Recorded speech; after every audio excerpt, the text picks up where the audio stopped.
thanks for what you do with your podcast and all the rest. You're doing a great job.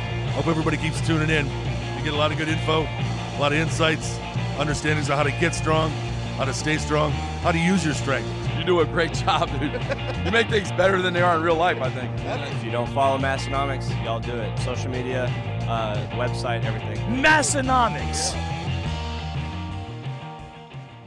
Welcome back, everyone, to episode 208 of the Massenomics podcast. We are, of course, the lifting podcast about nothing, and my name is Tanner. And my name is Tommy. Well, Tommy, something feels a little bit different about this. I can't quite put my finger on it yet. Maybe we'll go through our sponsors here quick, and once we get done with that, maybe I'll be able to figure out what feels different about this. Yeah, let's try that. Okay. Today's show is brought to you by Lifting Large. Lifting Large has set a new standard for customer service within the strength world.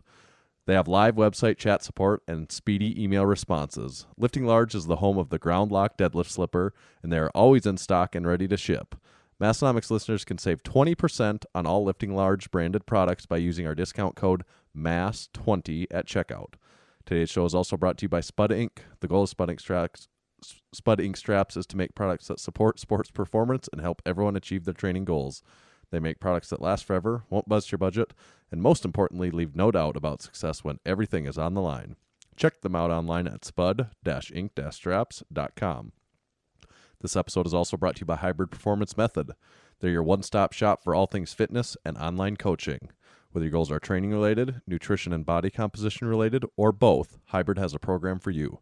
With dedicated and experienced coaches in each strength and fitness discipline, you can rest assured that you're in the best hands possible. Use our code MASS in all caps for 5% off any training or nutrition memberships for the life of your membership. Visit hybridperformancemethod.com. Today's show is also brought to you by Texas Power Bars. In 1980, Buddy Caps was on a mission to make the best bar possible, and the Texas Power Bar was born. It was strong as a house and had the best knurling, and it was maintenance-free. Hundreds of state, national, Massenomics, international, and world powerlifting records have been set and continue to be set and broken on the Texas Power Bar. To learn more about the Texas Power Bars and to buy one of their legendary bars, visit texaspowerbars.com. Thank you to our sponsors. This is episode 208, like we said. And have you figured out yet what feels different as I was going through those? Is it because we're 6 feet apart this time? That's true. We are practicing our social distancing by staying at least at bare minimum we're 6 feet apart. We are overachieving. We set a new PR on distance tonight, actually. This is definitely a podcast recording distance PR for us. Without a doubt. And that is because we are recording from separate households at the moment. And we'll find out. Which we've never done before. Which we have never done before. And we'll find out if we do our job because, in theory, the sound should sound somewhat similar. Not like you're on a cell phone. So, right. It should sound mostly like it normally does. If you've made it this far into the podcast, you know right now if that's true or completely bullshit. Yeah. If it is just one voice, then I guess we didn't get the other one recorded, which would be bad. A one-sided conversation. Yeah, but it's finally it does my feel monologue. A little bit like I finally got my monologue. It feels a little bit like I'm a guest on the Massenomics podcast. I feel like I'm a guest on the Massenomics podcast, and I'm at home even here. So. We're both. This is episode 208 with special guests Tommy DeFay and Tanner Baird. Yeah. It's probably the name right there. Yeah. Well, and so you said episode 208, Tanner. That's kind of crazy because I didn't even realize it until you said it. But that's 4 years of podcasting. This is 4 years on the dot, and crazy that. So we've made it 4 years, 52 times 4, that's 208. That's a little Massenomics quick math led us to that conclusion.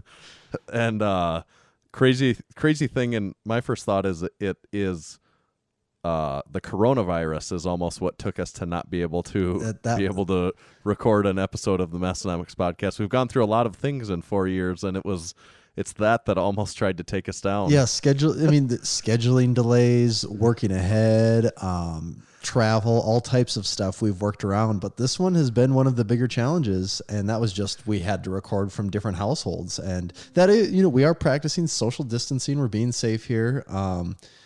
Our very uneducated, unscientific update on the coronavirus every week is like, well, it seems to be getting worse, and this week was no exception again. Well, and also it's almost we always say it's getting worse, and then by the time we anticipate that it's going to be worse by the time this comes out, and every time it comes out, I think it's even worse than we're anticipating that it was going to be at that point. So I don't know, by the time this comes out, hopefully podcasts still exist. I was going to say hopefully modern iTunes day doesn't society close. has shut down. Electricity doesn't exist anymore. This might not matter by the time this airs. I'm sick of under guessing. That's my assumption is that the world will be shut down by the time this comes out in about 5 days. And we're giggling right now, but it is surprising the number of businesses that are actually at least where we live, even just closing they haven't been mandated really yet, but they're closing their doors to walk-in traffic. It's really, walk-in traffic almost isn't a thing anywhere anymore, Right. Yeah, I don't think so. It really is unprecedented, though. There's just no comparison of anything like this before, I don't believe, for anyone. Well, and I told you, I had to stop by your house. You were outside with your family, so we could maintain a safe social distance there. But I gave you a bag full of recording equipment, and I said, Tanner, you are the first person I've seen since last Tuesday when I saw you.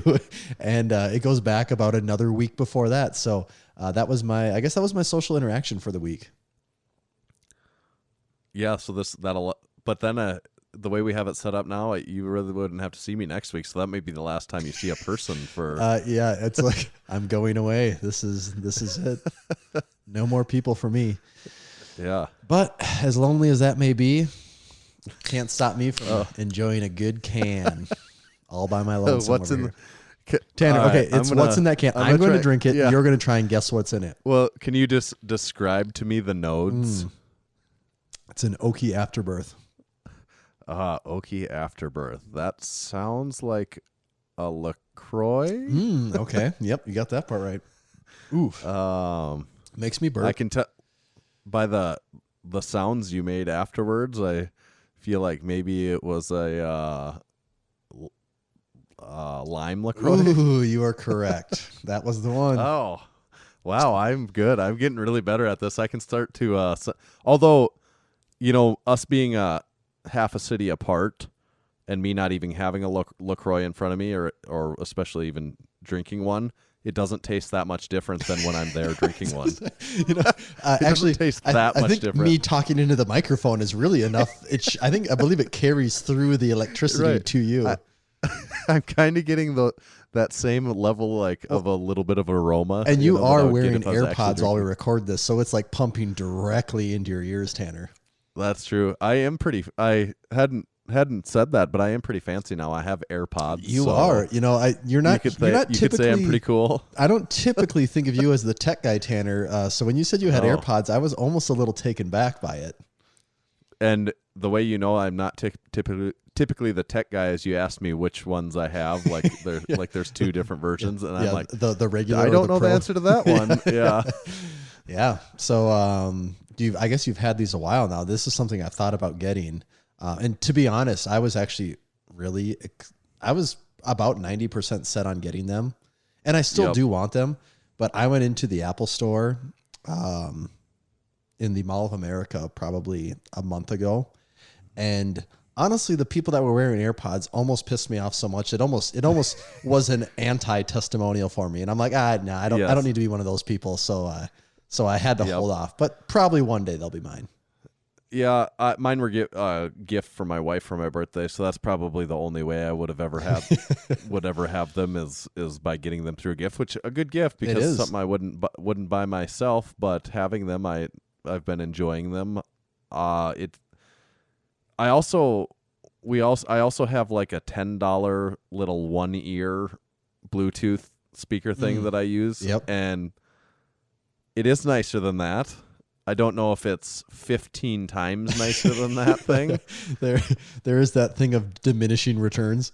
Right, but it is just like the case and stuff, and the way that the case is the case also charges, and then the case will charge the AirPods when you're not allowing a charger. That's nice, and the way that the setup for them, I don't really know how this works. All you do is open the case, and then they're connected to your phone. Like the first time I opened the case and like a little thing pops up in your phone like that shows you the battery life of the AirPods, and I was like, oh, that was really easy. And that's what a lot of people says is the magic is that they just work. Like you don't do anything. They just work. And there's probably a ton of people that listen to this that have AirPods and they're like, why are these guys wasting their time on it? But they do still look pretty cool.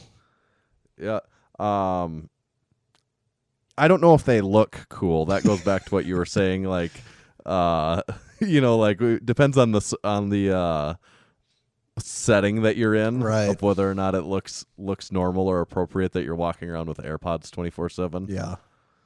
But once you own them, you have to do that. That's the rules. So, I mean, how do people know that you have them? I've probably been going the wrong way about it. I've only worn them at home and haven't really told. I honestly don't know if I've told anyone that I have them. Yeah, so you need to wear them into the office and not talk to anyone ever.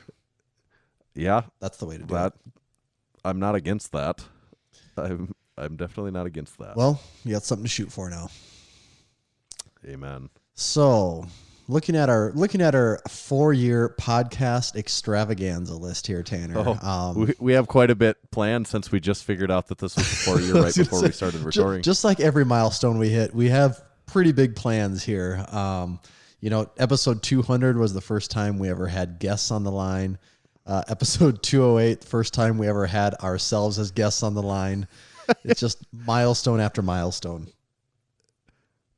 Yeah, I even had to set up my boom mic and stuff at home. And to paint a picture, since for those listening on YouTube, just so you know, there's no video because I'm just sitting in my basement on my couch by myself with I set up a little desk in front of me to hook my boom mic to, and I have my phone propped up against a water bottle.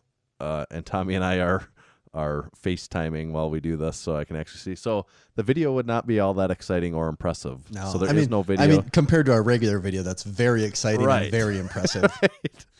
Right. This is a couple steps down from that, which still isn't bad, but it's still a couple steps down. Yeah. So there is no video. So, but I mean, this will be on YouTube. We'll probably just pop. I like to pop in a few memes and that sort of thing that scroll across as this is listening. So there's probably something hilarious on the screen right now. I just don't even know what it is yet. Yeah. That's gonna be up to future, Tanner. Yeah. We'll just kick that can down the road just a little bit. Yep. Tanner, have you been partaking? Have you been, the big thing with this kind of, for the most part, self-imposed quarantine on people in our area of the country, but have you been indulging in any media of any kind worth sharing? You mean like whether that's Netflix or podcasts or watching anything? No, because I've been working on like an at-home project. Oh yeah, you've been a remodel man, haven't you? So that kind of is that and work. So I really not more so than normal. So I've just been listening to some regular podcasts I listen to normally. Some people that went to the Arnold and stuff, I've been catching up on that just because I was interesting to hear what some people's takes were on what actually did or didn't go on there that we missed out on. Mm-hmm. Netflix, no, not really. Well, nothing. The only thing that we've watched a little bit of, my family has, that's kind of interesting is it's on Netflix. It's new and it's called like 100 People or something like that. Oh, where it's they bring in 100 people. And they give them all a name and a number, or they give them all a number 1 through 100, and each episode's like 30 minutes, and they do like these tests and experiments on them, and like compare things. Oh yeah, and they like ask them questions on how they do stuff and things like that. Is that right? Yeah. Right, and like each episode like is looking at one specific characteristic or demographic. Like one, they'll compare old people versus millennials versus baby boomers or something like that, and it's not great, but it's kind of interesting. It's kind of a funny show. Right. Yeah. I did see that on there. That did look kind of interesting. The one I was going to say that's been blowing my mind lately, I'm only 3 episodes in, is Tiger King. And I don't know about it. That. It is like the number of times. About Tiger Woods? No, it's about people that own, it's about a guy that owns he owns like a zoo, like a private zoo in Oklahoma, where he basically it's full. He has like 100 and some tigers. And so it pretty much follows how crazy this guy is and the people that want to own, for the most part, how crazy people are that own tigers. And every one of the people that they have on the show is the weirdest person. Like for example, this guy, he has this like bleach blonde mullet, just dresses very, very weird. That seems like the right character style. Dresses very weird. Tiger. He's gay. He has 2 husbands. He he makes a weekly tiger show where he talks. It's almost kind of like this. I mean, but he has a weekly show he puts online. He has released a country album. I think his country album had like 25 songs and 16 music videos. Like there's just so many weird things. Like the more it goes on, and then it talks about the people that he buys tigers from and who they sell them to, and it follows them, and they're even weirder too. Like repeatedly I say to myself, like, these can't be real people. Like if you wrote this, if you made a show and put these people in it, you'd be like, this is so over the top. It's not even funny because they're just trying too hard to make the most outlandish thing. But didn't Mike Tyson own a tiger? I think so. Yeah. Well, that's what they talk about is like the number of people that actually own exotic animals is way more than you would ever guess. And then they get another guy on the show that he was supposedly he was the inspiration, or he claims he was the inspiration for the movie Scarface. And he got busted for moving, I don't know, like $100 million worth of cocaine or something. And he would buy his tigers from this guy. And just the whole thing is, I feel like people don't really need to own tigers. That's kind of what I feel like too. I don't really get why people need to own them. Yeah. It's an odd concept to me. On top of they are fairly dangerous too, you know? Yeah, that's part of it. Yes, exactly. Yeah, so that's my one recommendation I could make for people that's been keeping me somewhat busy over here. I like that.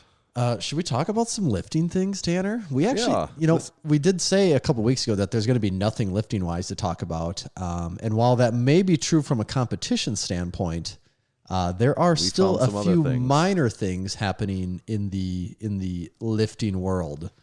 And maybe the first one more timely. And this one surprised me, and it shows how little I know and understand about manufacturing. But Rogue Fitness had a post on Instagram the other day, and I have it pulled up here. This is what it says. It says, medical supply update, and this is on the Rogue Fitness account. We are taking the following measures. 1, product development team is working solely on medical supplies, masks, gowns, shields, and ventilators. Number 2, manufacturing. We have begun sewing masks and will kick into full production Monday. Next steps, we are going to make our next items we are going to make are gowns, shields, and ventilators. We have purchased 3 industrial 3D printing machines to help make parts. Number 3, supply chain. We are prioritizing these raw materials and components for these as well. Per earlier post, we are also seeing very strong demand for our products and will do our best to get those items to you in an expeditious manner. We would encourage, if you want to do this in your state, to contact the local hospital and your state leadership. Thank you, Rogue team. So that blew my mind because I'm just thinking, you guys make metal stuff? I didn't know Rogue had a sewing machine in the entire production line. Right. And then to be able to just be like, oh yeah, we can source raw material, have it here, train people, and get them going on it. I just think man, the businesses I work with or have worked with are nowhere near that. Do they have some secret that no one else understands? I can't wrap my head around how you could, I guess it is worth noting we're, from Aberdeen, South Dakota, 3M. I think the 3M plant here is the largest manufacturer of those N95 masks, yeah, and they're kicking into way overtime here. I think it's pretty much mandatory overtime, and they're hiring crazy amounts of people, right. And they're working 24 hours a day, around the clock, nonstop. Right. A bunch of the members of our gym are employed by our mask makers 3M. Extraordinaires. Yeah, that's very true. But I guess where I'm going with that is that's a huge building there, and I imagine they have very specific equipment for making those masks and very specific procedures and people trained and that get paid pretty well to do it.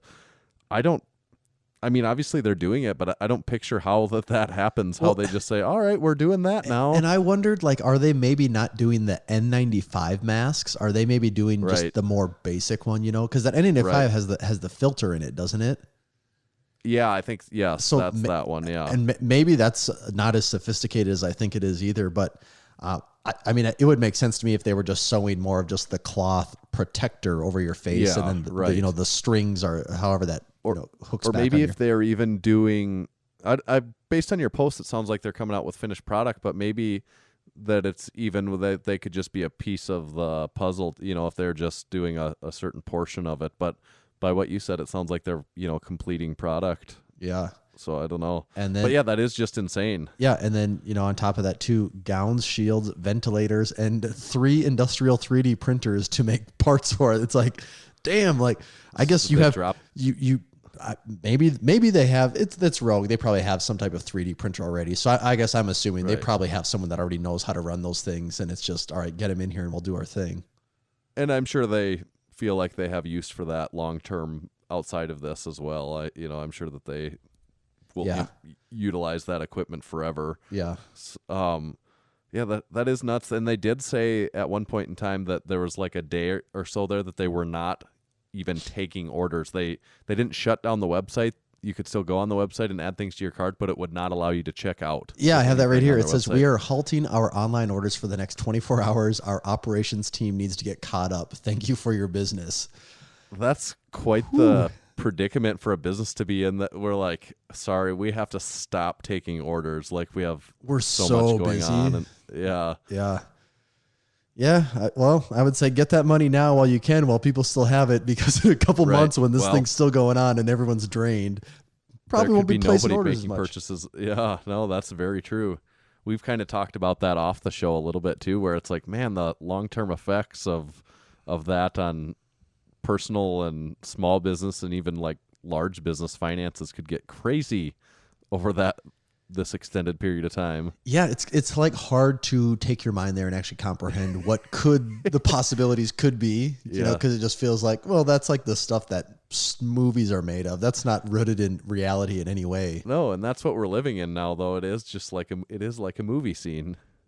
Yeah. Yeah. I just told you, I was watching the news and you open it up, or it comes up on TV and it says 600 died in Italy yesterday. And you'd be like, that, like, if this was 2 months ago, you'd be like, that's not real. That's definitely an intro to a movie. Right, There's a lot of movies right. that have started as something like that.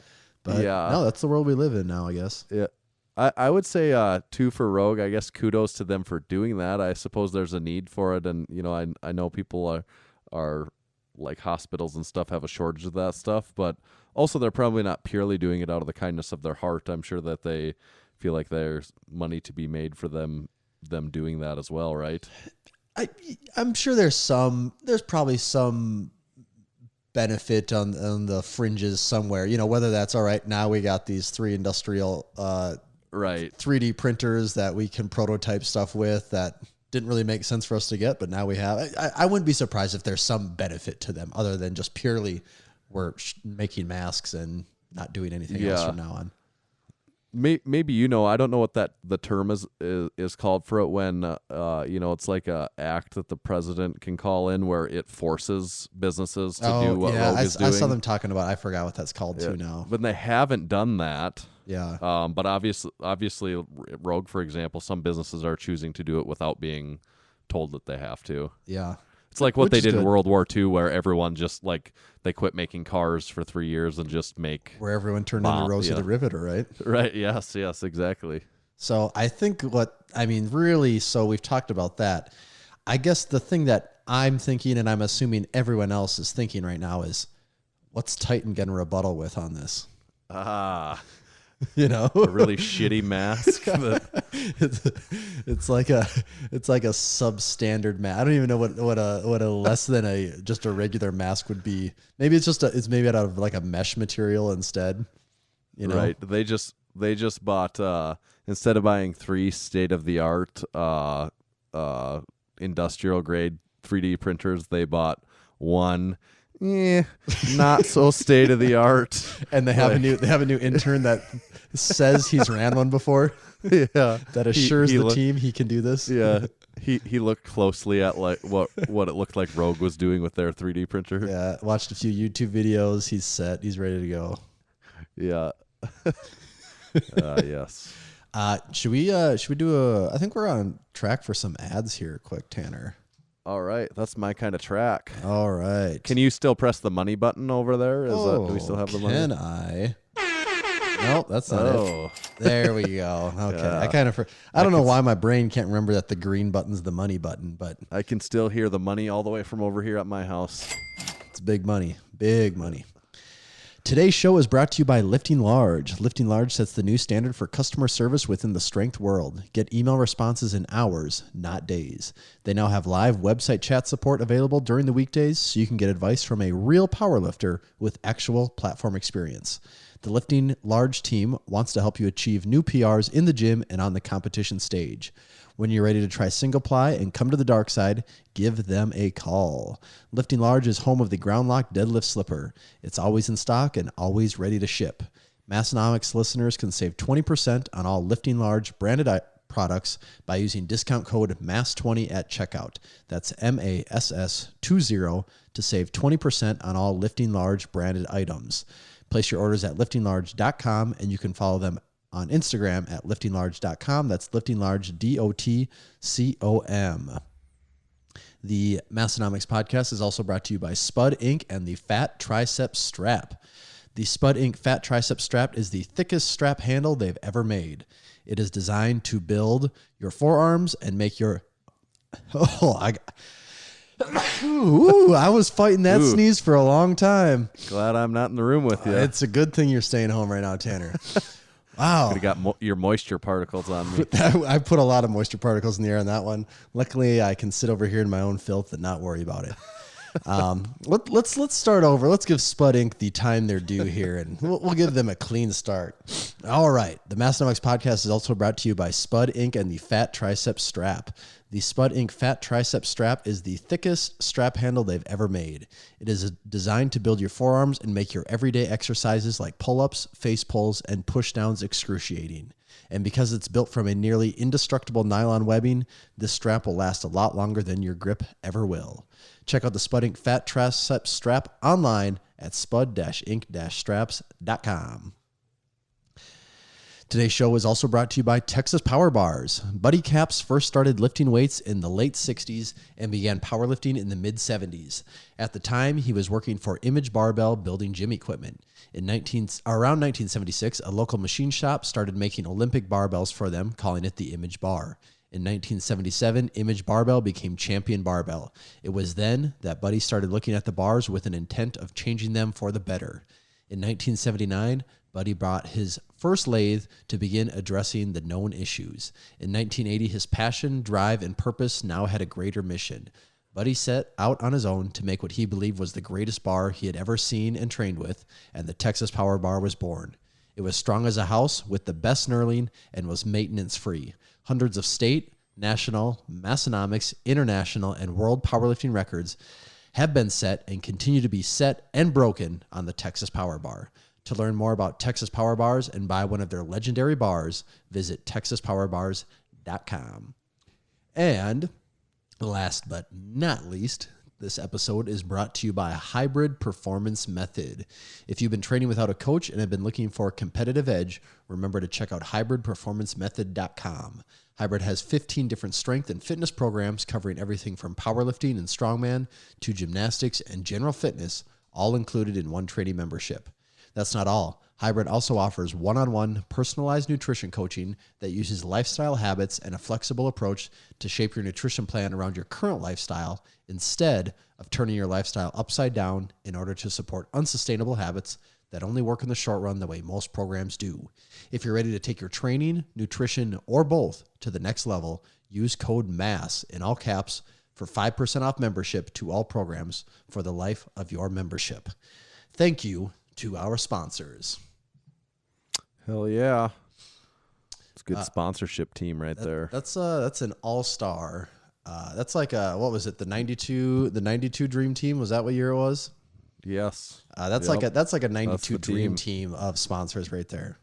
It's Smash Mouth song All Star was about our podcast sponsors. They knew that one day we would have this lineup of sponsors. Smash Mouth wrote a song, and the rest is history. Yeah. We do have we've got a few different little World of Strength things to cover here in this last half, don't we? The wide world of strength sports. Yeah, I also wrote down another one, so maybe we'll just move from one to the next as we. Well, kind of, damn, let's get after it. The first one, did you see?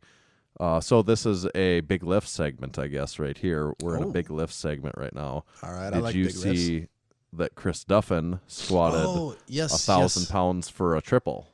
Yeah, super impressive. That makes him, as far as most people know, the first person to. Is it the first person to ever squat and deadlift 1,000 pounds, or is it the first person to do them for reps? Yeah, I think the caveat is for reps. Okay. I mean, still, there can't be more than a couple that have ever even done either. And I also don't know who has squatted 1,000 pounds for a set of 3. That's that's a very good question too. There's been doubles. Probably the most famous is Kurt Kowalski. There's an old video of him. I think it's from like 1995. He does it for a set of 2, and on the second one, his spotters are going to help him rack it, and he stands there and he's like, backs him off. He's like, "No, I just want to feel it. Yeah. I just want to feel the weight." One of the more iconic videos for sure. Yeah, that and Dan Bell, the year that we were at the cage. Yep. Did and you? we Was interviewed it like him on the Massenomics. Was it 1,000 or was it like 1,000? It might have been. It might have been 1,000 even for a double. Okay. Because I remember him saying the words a grand, and I can't remember if it was 1,000. Maybe he's done that in training one other time even too. I don't know if no one comes to mind that's done it other than that, but I don't know that anyone's done it for a set of 3 before. Yeah. It's got to be like no one if they have. Right, and I know that's what he's been saying is that the only person to ever deadlift 1,000 for reps and squat 1,000 for reps. So pretty cool. We have talked to Chris. We might have him as a guest on the podcast at some point in time once we are able to resume our regular scheduled programming. Once order is restored to the world. Yeah, right. So we could get him on to ask him about that for sure. Mm-hmm. And maybe just call him out and tell him his form wasn't good enough for us. And just tell him to kind of just do it over. It was all wrong. Yes. But that, there again, that was supposed to be some sort of, he was doing that going to be doing that at some San Diego event. And yeah, that's what I thought he had. Take place. Yeah, he was going to tie it into a whole fundraiser type thing. And it was going to be a big event. And because of all of this, he had to not do that. Right, and it's not, you don't just randomly go try to squat 1,000 for 3 reps. So his training's been leading up to this for a long time. He could take the rain check on that one. Right. It's right. I think like the limits he's taking his body to in order to do it. He's not like, all right, we'll just keep doing it for a few more months here. Yeah, no kidding. I think it's kind of now or never, or now or not at all. So that was my big lift in the big lift segment. It is one of the biggest lifts we've ever had in the big lift segment, you could say. Yes. I like that. Other things on the list. Now, you had told me something about Brian Shaw. Yeah.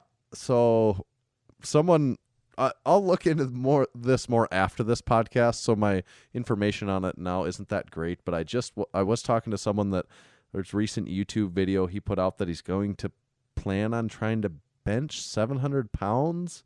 I don't know the details of that or how serious it is or when he's planning on doing that, but that did strike me as interesting that he would even be making that a goal. And the reason that's interesting, of course, is that bench pressing is not a part of strongman. Strongman typically, maybe they implement it in training, but they don't really care what their 1 rep max bench press is.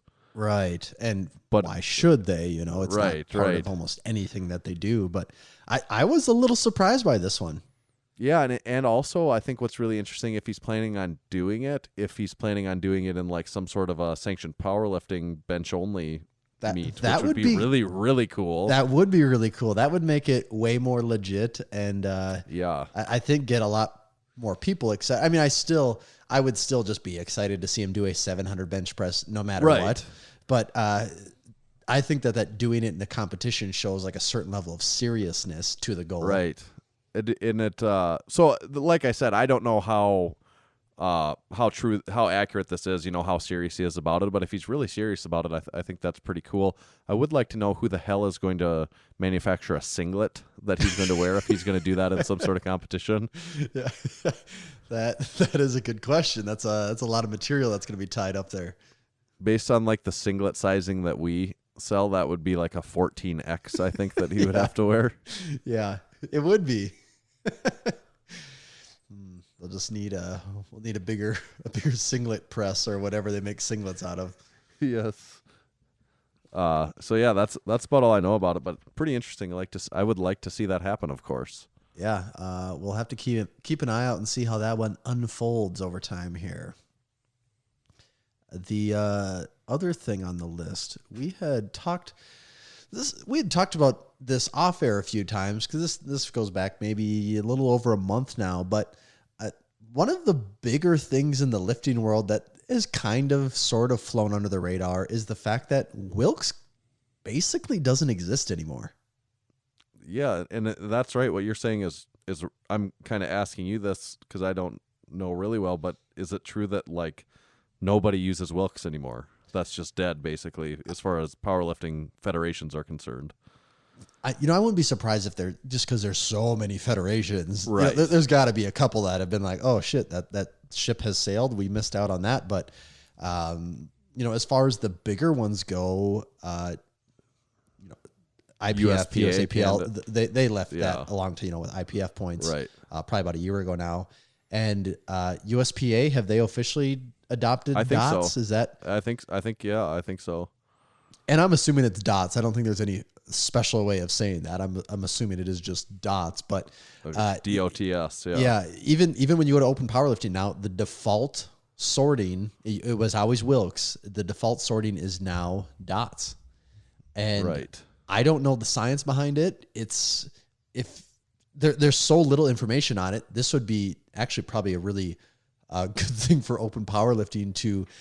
I'm not going to get ahead of myself here. Let's see.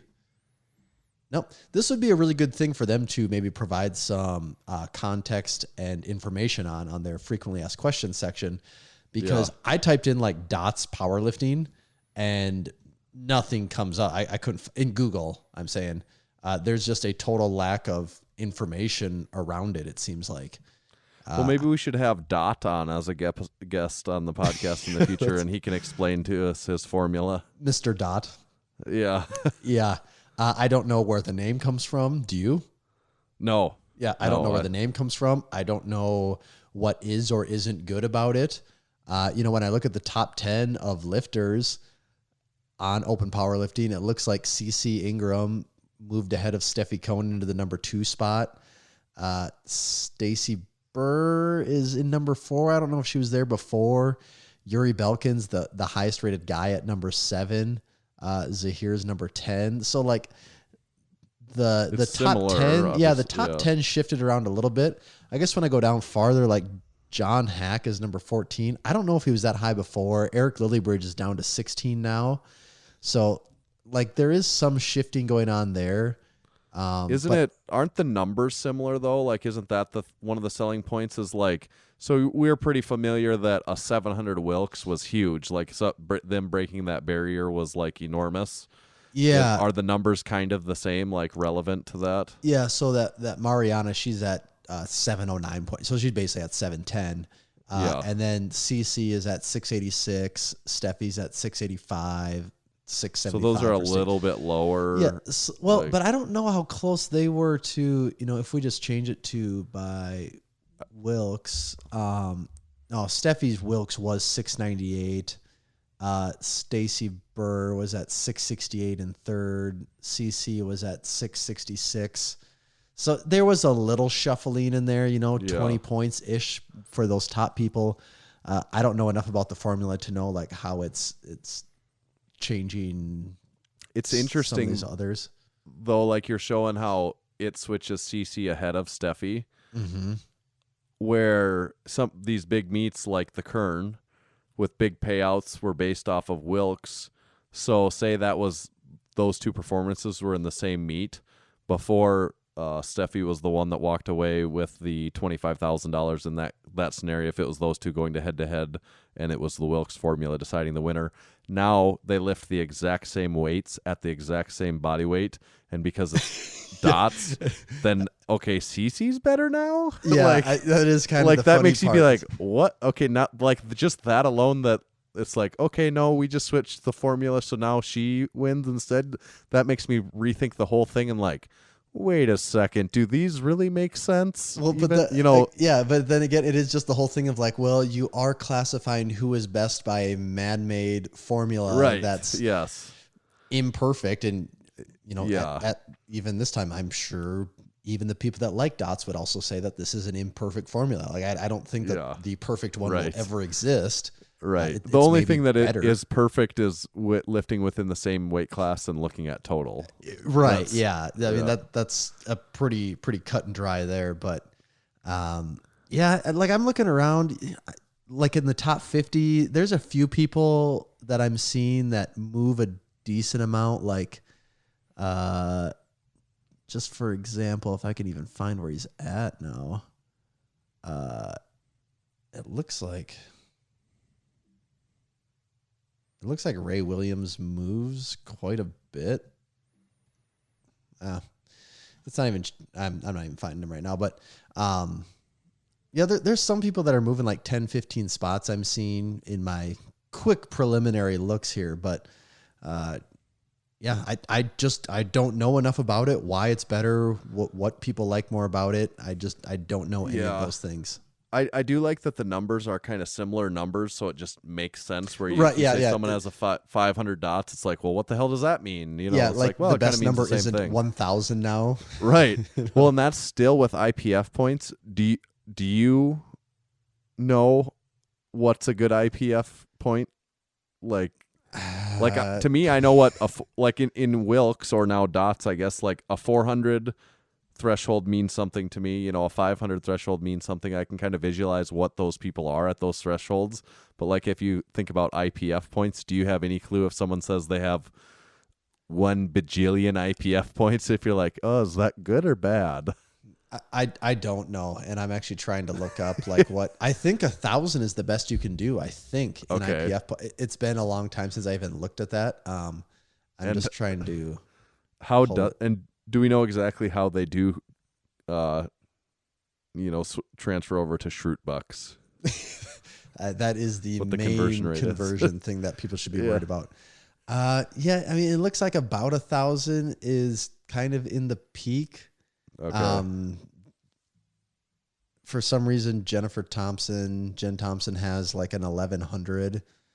But she doesn't have a squat in there. I don't know. I think. Not high 9s is probably about the best. But again, I don't really know. I don't follow that formula close enough because unless you're like a high level IPF competitor, why would you even care about that number? Right. Yeah. But I mean, people, when IPF used to still be Wilkes, like people, we would talk about when IPF used Wilkes before it switched to IPF points. We kind of knew what Wilkes was, and people would talk about Wilkes, and like at local meets, you would reference what someone's Wilkes score was, and it kind of all made sense. But I guess that's part of it it's just getting divided more, that they're even using separate point systems between the different federations. Yeah, my biggest thing is just I can't find information on what dots is and why it matters. Unless I just don't know how to use Google, but I'm doing I'm assuming this is also considered a coefficient. I'm doing like dots coefficient, and Google's giving me nothing. When I Google dots coefficient, the first thing it gives me is Wilkes coefficient, which is exactly what I don't want. Right. So we need someone. We need someone to provide. Maybe we need to be that resource, Tanner. We need to do some digging here. We could take that top spot in Google in a hurry. having been around for over 4 years now, it's hard to even remember, but we had an article at one point in time that was talking. What do you even remember? We did an article or two that was discussing Wilkes coefficients, where I remember doing some writing where I had to do a little research and look up like Glossenbrenner, and like we had a little section for each of them. I can't remember what the article even was. I don't. We've got something on our website. I'm going to dig into the archive here quick and see if. Let's see. There's something about. I think there's one called "Does this Wilkes score make me look fat?" That title sounds very familiar. Does this Wilkes score make me look fat? That might be. We have a Wilkes body weight calculator, or a Wilkes and a times body weight spreadsheet online. Actually, we do have a episode number 31. WTF is a Wilkes. Does this Wilkes score make me look fat? Wow, I forgot that existed. What year? What with the photo of Ryan Anderson and I can't remember. Logan? What's his name? Yeah, that's Logan so Frank? and that's not Ryan Anderson. Oh yeah. It's yes, I just saw. Okay, now that I have the big picture. Yeah, it's not Ryan Anderson. Derek Gray. Yes. Yep. And your caption says, "Look at the Wilkes on that guy." Does it say what the date from that article is? December 19th, 2016. Yeah, a little over 3 years ago. That's pretty crazy, but it does, I think, talks about Wilkes and why it's good or why it's bad. I think that's kind of maybe. Wow, there's actually quite a bit there. Yeah. We could read that now and probably learn something from our past selves. I think I would. That's my homework. So that's when we get to 4 years, that's what starts to happen is, or even you said episode 31 of the podcast is what the F is a Wilkes. Yeah. I really don't remember that. I don't either. Yeah. I do not remember that at all. That feels like a lifetime ago. The Wilkes calculator, I remember the Excel spreadsheet of the Wilkes calculator, and I also made one at one point in time that's the plate. Yep. Loader. I remember those. Which is like half of what people used as a meat, as a way to run meats. Right. You had the plate loader is done, and you load in the a lifter flight, and that you have a whole program there. Yeah, you have the one basically that existed before Open Powerlifting came up with their open source one. Yep. Wow. I was really not expecting to discuss about an article that we had from over 3 years ago in regards to Wilkes. Yeah. Learn something new about Massenomics every day, Tanner. we even surprise ourselves sometimes. Funny how that goes. Mm-hmm. So, yeah, really what we have to leave Dots at is that Dots is now in. I don't know of anyone of importance that is still using Wilkes. Maybe I'll update that article and just rename it, Does This Dots Make Me Look Fat? And just replace it, do a control find of... Well, I think we just need a Dots one because, we know we would move to the top of Google in a hurry based off of how a lot of our articles go. Right. Even just a little preliminary. We need to get the Dots guest in here to answer some questions for us. That's true. So we are getting down there on time, though, Tanner. We're almost at the 50-minute mark, which is hard to believe. I wonder if we should play the world's most famous podcast segment. I think we should. Which is obviously known as Overrated, Underrated. I kind of feel like I'm the guest this week. You called me in to be on. This is the special Tomahawk_D version of Overrated, Underrated. That's how you know it's going to be good. And I don't even have the... Yes, Stone Cold knows. I don't even have the rules sitting in front of me, but you're familiar with the rules. I think I know them better than most. Here's a test. Give me the password, and we know if you unlock the Overrated, Underrated. Do you know what the password to Overrated, Underrated is? Dots? No, it's not dots. It's the other druthers. D word, druthers. Yes, there we go. right. Yeah, I get my D words mixed around. Yes. So since you said the secret phrase, we unlock Overrated, Underrated. Topic number 1: overrated or underrated? The census. the census. In my, I've watched like one YouTube video on this recently, so I'm almost an expert now. But from what I understand, the census is very, very important. You can't downplay its importance to your community, because the way federal money and state monies, especially federal money, maybe not state money, but especially federal money, the way that stuff gets handed out and distributed around is based pretty heavily on population and the demographics and information about that population. And if that's not accurate, then there's a good chance your community is missing out. So I think that the census is underrated. I did take it. Have you taken yours, Tanner? My wife filled it out for us. I didn't even really look at it. You get the letter in the mail. It says go to this website. You type it in. It says it takes 10 to 20 minutes to do. I think it took me maybe 7. So it's not a time burden by any means. I don't have kids, so I don't have to do that part of it. But to do it for my wife and I, it was very quick. I thought it was going to take longer than what it did. Was it fun? I do have to admit, it threw me a little bit of a curveball when it wanted to know the specifics of my ethnicity. And outside of white, I really struggle with what the inner workings of what my ethnicities are. Did you quickly order a 23andMe test? So I hit pause and ordered 23andMe and gave them my DNA so that I can know who I am. Anglo-Saxon. Yeah, I just kind of started typing in some English nationalities, or I shouldn't say English, some European nationalities that I've been told I am somewhat a part of. So I don't know if it's 100% accurate, but I would also, outside of someone who's taken 23andMe or is a recent, or is only a generation or two removed from Europe, I don't know how you would really know that for sure. Right. Very true. I did just see someone shared a picture with me that was of my great grandfather. Really? Pretty interesting. Yeah, and he was in the Civil War. Wow. Yeah. Pretty interesting. I do not believe my family in America goes back that far even. Yeah.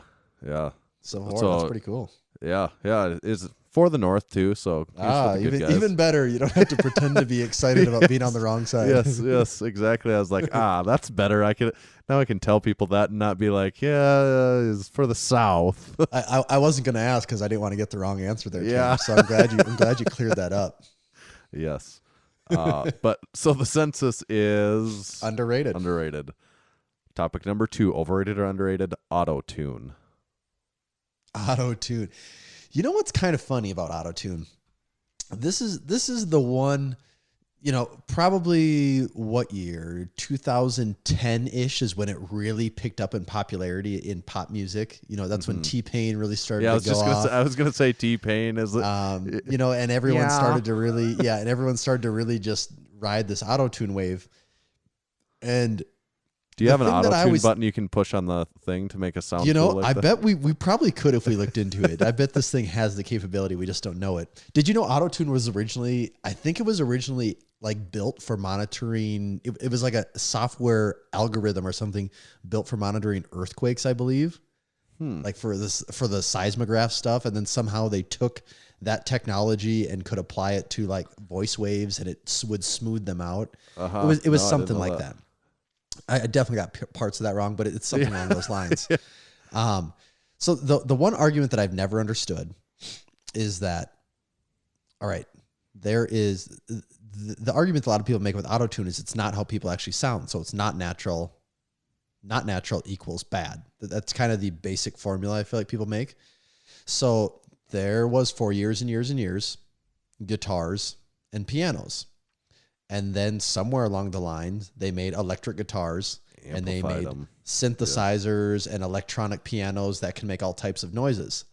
And that was, especially with the electric guitar, that was really where rock music and all that came into being. And I don't think a lot of people have any issue with that. An electric guitar that's heavily modified, especially when you're talking like metal and things like that, that's not what a classical guitar sounds like in any way, or even really an acoustic guitar. That's not what they sound like.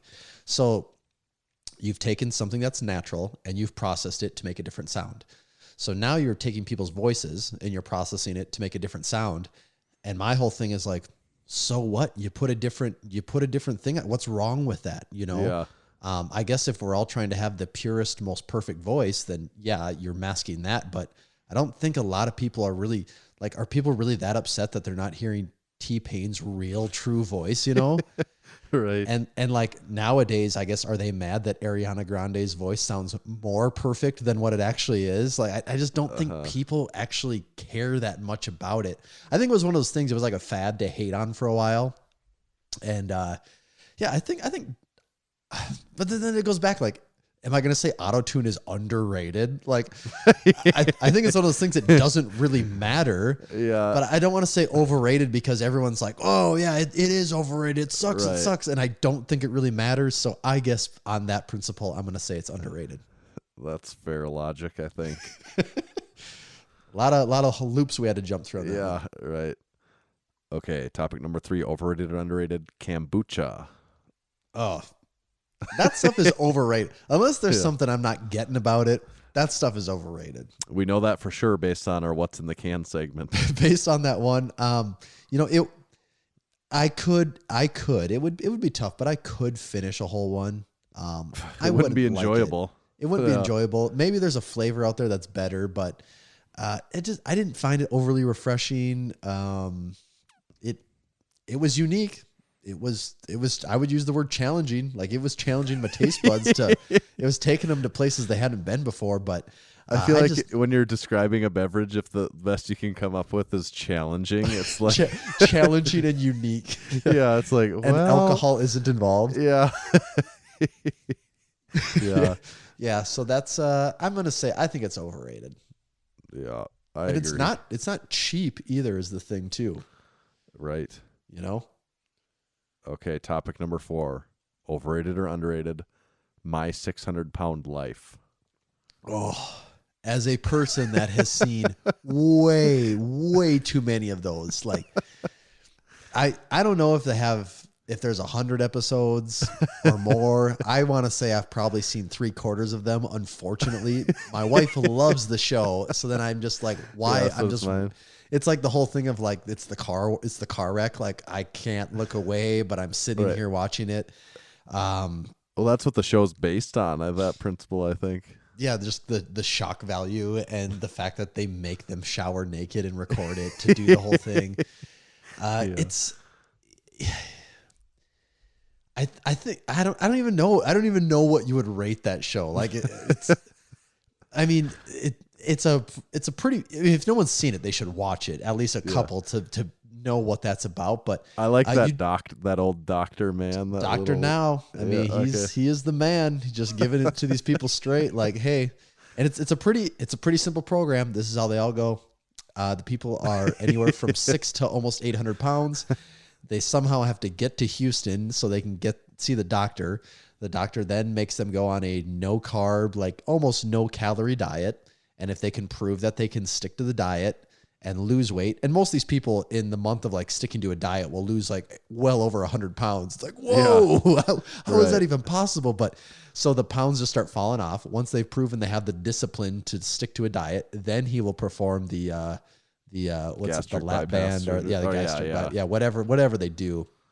And then he'll perform that. And then from there, a lot of them do get their life on the right track and turn it around and turn into new people. Some of them completely just go back to their own ways. Some of them do die even. Did you know that? Yeah. There's a few that have died on the show, which is insane to think of. Like, how many reality shows can say we've had multiple people die? Yeah, that's right.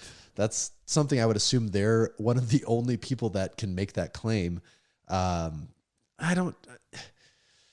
I want to say the show in general is overrated because I don't think they need to make as many episodes as they did. Also, this is the other thing that's mind-blowing.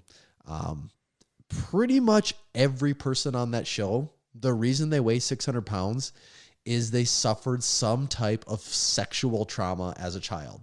It is mind-blowing how many people got touched, and the only way as a kid that they could figure out how to cope with anything was eating made them feel good. And you're like, damn, there's a lot of sexual predators out there. I guess maybe that's what I learned from that show more than anything. But yeah, that might be the worst nugget hidden in the whole thing. It is. And it's the same thing. If you ever watch Intervention, almost everyone was touched by someone, and they resorted to drugs In the case of 600 Pound Life, they were touched by someone and they resorted to food. Some people, did grow up in abusive households too, which you could also say they were touched, just not sexually. They were touched in an abusive way. But it's crazy how bad childhood has a lasting effect on people. Who'd have thunk? But 600 Pound Life, I'm going to say it's overrated.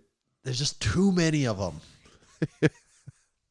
Okay, overrated. Yes, I've been forced to watch a few of those too in my day. Probably not quite that many, but seen my fair share. I was thinking just as you were talking there could be a funny meme idea. Maybe it's like my 600-pound bench life, and it's like maybe it's a picture of like James Strickland and Julius Maddox and TD Smash, and all the get a bunch of the 600-pound benchers. Maybe crop their faces onto some people from the show or something like that.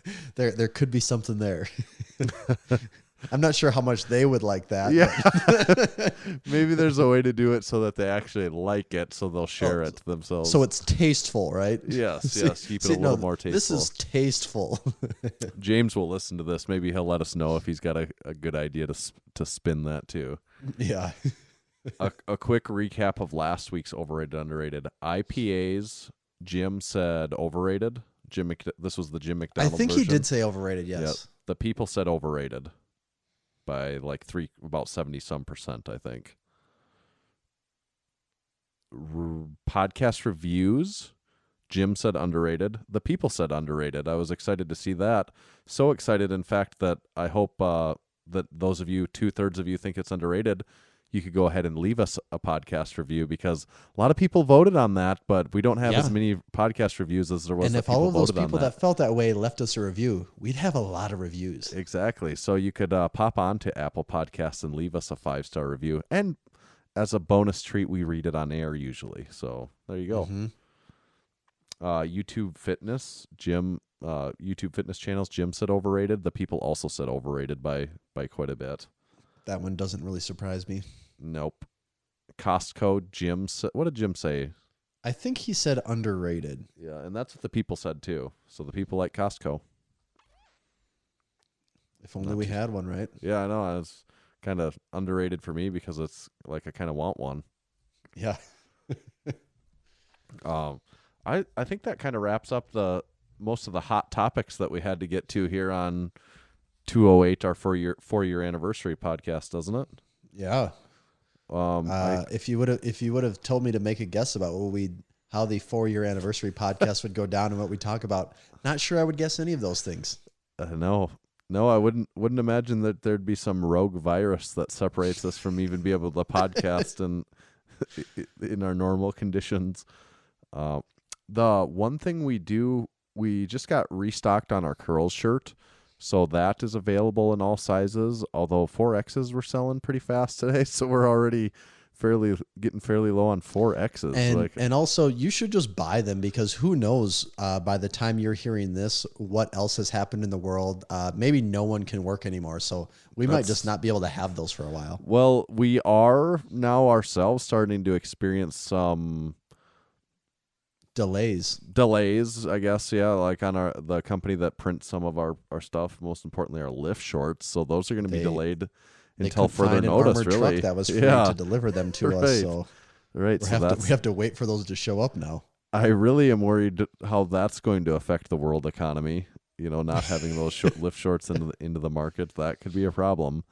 But I think the rest of the stuff we haven't yet experienced that we're going to have delays, but that's pretty fluid. That could change tomorrow for all we know. Yeah.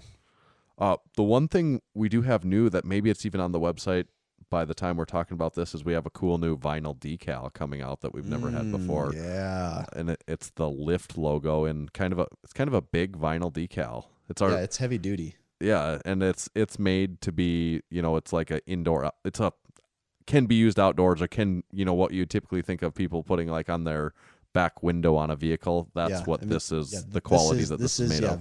This is outdoor vehicle quality. You could put it on anything and it would stand the test of time. Yeah, I'm going to put mine like right in the middle front of my windshield, just like dead center. Just to make a statement, Yes. See what the cops think about that. Yeah, try and stop me. Yeah. The other thing that we've never mentioned this on the podcast, we do have a podcast supporting membership option available on our website. We've never really promoted that very much, and probably not going to spend a ton of time talking about it, but it is worth mentioning we do have that available.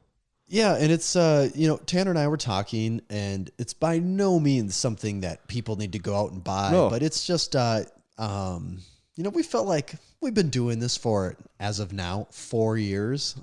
Every week we haven't missed a week, and we thought, you know what, we do have some pretty awesome people that might feel like supporting us in ways that maybe isn't a t-shirt, or they already have all the t-shirts or the shorts or whatever. Right. So if you feel like being a Massenomics podcast supporter, we do have options on the website to, for the low price of $3 a month or $6 a month, you can help support the Massenomics podcast and all things Massenomics. Yeah, it's either the LaCroix tier membership or the Lift Shorts tier membership. And you take a guess at what the more expensive I think we one all is. know what the more expensive one is. There's no secret about that. And we do have, if you can find it on the website, it's towards the bottom of our shop. And we do say in there that, we're brainstorming some ideas of what we can do to show the appreciation back to anyone that decides to contribute to those in any way. And we've got some ideas coming, so I think we'll figure something out. Yeah, and really, I mean, it's just, we've had people sign up for it already with almost no promotion, and we've been like blown away that people would ever even do that. Because that was the thing. It's like, well, we could ask people if they want to be supporters, but it's going to be weird when 0 people do it. And that wasn't the case. So we're super grateful and appreciative for the people that have signed up. You've already exceeded our expectations. Yes. And anyone else that does, just know that basically that money goes back into doing stuff for the podcast. So we've got some ideas for that we're kind of in the works on right now. Video's one of them. It's kind of ironic right now we don't even have a video for this, but that's a little bit of a circumstance out of our control a little bit right now. But just improving some of the podcast quality and and just investing back into it to figure out what we can do to just keep making this thing better, because the numbers keep going up, and we want to keep spreading the word about this stuff. Yes, that's what the world needs to know about Lift Shorts and LaCroix and the whatever else we talk about for an hour a week. Yeah, exactly. So that is out there. It is available. It's on the shop. It's toward the bottom of the page. You can check that out if you're interested. This is a pretty low pressure sales pitch, though. We're not gonna come after you too hard. Yeah. Yep. Today's show is brought to you by Lifting Large. Lifting Large has set a new standard for customer service within the strength world. They have live website chat support and speedy email responses. Lifting Large is home of the Ground Lock deadlift slipper, and they are always in stock and ready to ship. If you go to their site, make sure to use our discount code. It is MASS20 at checkout, and that's good for any Lifting Large branded products. That's MASS20. Today's episode is also brought to you by Spud Inc. The goal of Spudding Straps is to make products that support sports performance and help everyone achieve their training goals. They make products that last forever, won't bust your budget, and most importantly, leave no doubt about success when everything is on the line. Check them out online at spud-inc-straps.com. This episode is also brought to you by Hybrid Performance Method. They're your one-stop shop for all things fitness and online coaching. Whether your goals are training-related, nutrition and body composition-related, or both, Hybrid has a program for you. Most important thing there is if you sign up for them, make sure to use our discount code. That's MASS in all caps, MASS. That saves you 5% off any training and nutrition memberships. And if you're somewhere that you're able to keep training right now, and you're certainly able to keep working on your nutrition regardless of your social distancing, be a great idea to sign up for that programming in either training or nutrition right now. hybridperformancemethod.com. Today's show is also brought to you by Texas Power Bars. In 1980, Buddy Capps was on a mission to make the best bar possible, and the Texas Power Bar was born. It was strong as a house, had the best knurling, and was maintenance-free. Hundreds of state, national, international, Massenomics, and world powerlifting records have been set and continue to be set and broken on the Texas Power Bar. To learn more about the Texas Power Bar and to buy one of their legendary bars, visit TexasPowerBars.com. those are our sponsors. We sure appreciate it if you support those 4 sponsors. They support us, and it's cool if you give them a little business in return. Give them a lot of business. Yeah, I should say a lot, not a little bit. Give them all the business. So that's it. That is 4 years. So I guess 4 more will be episode what? 416? Just way too big of a number. Yeah. Way too big of a number. Yeah. Tommy, what's your Instagram handle? You can find me at tomahawk_D. And you can follow me at Tanner_Baird. But more importantly, make sure to follow Massenomics at Massenomics. See you next time. So long.